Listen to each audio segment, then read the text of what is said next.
ku dhawaad 20 xildhibaan oo ka mid ah baarlamaanka labada aqal ee dowladda federaalka Soomaaliya ayaa waxa soo gaaraya fariimahan jabaad ah oo uga imaanaya dhinacyo taageersan qaar ka mid ah musharaxiinta u taagan qabashada xilka madaxweynaha Soomaaliya xildhibaanadan oo qaar ka mid ah aanu magacyadooda helnay ayaa waxa la sheegay in loogu hanjabay in naftooda la dhaafin doono haddii ay codkooda siin waayaan musharax si gaar ah loo wato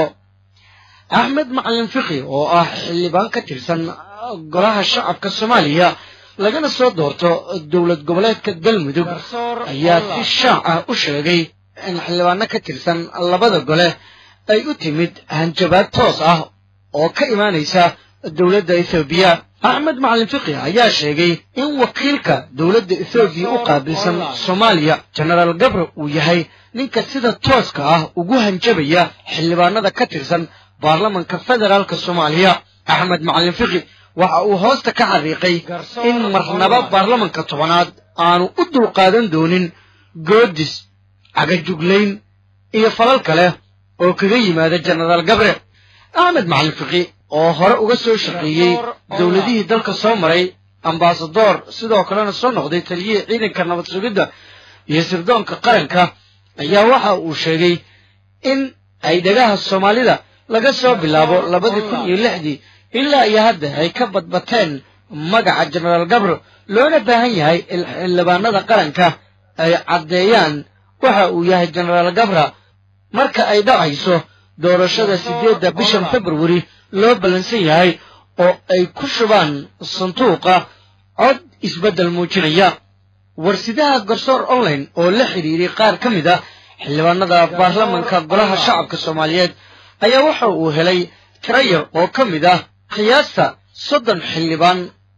oo la aaminsan yahay in fariimahan jabaada ay ka soo gaareen General Gabre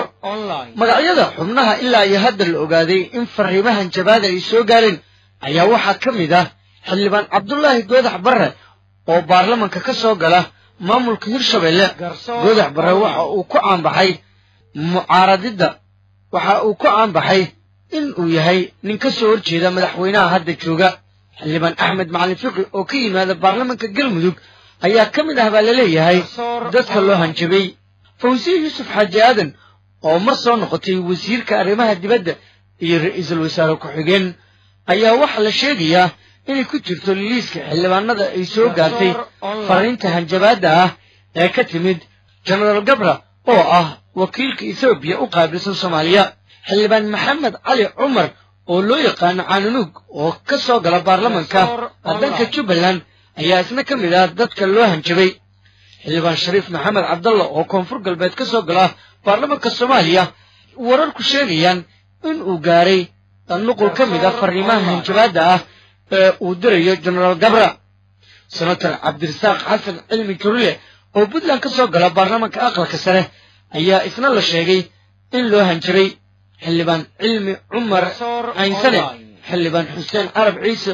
oo Somaliland baarlamaanka ka soo gala xildhibaan Sagal Isaaq Biixi oo Jubbaland baarlamaanka ka soo gashay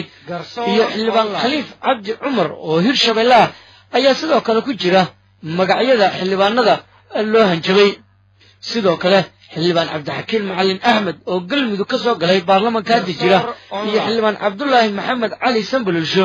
oo isna Hirshabelle ka yimid ayaa la sheegay inay ka mid yihiin dadka lagu hanjabayo in codkooda ay siiyaan musharax gaar ah oo ay wadato dowladda Itoobiya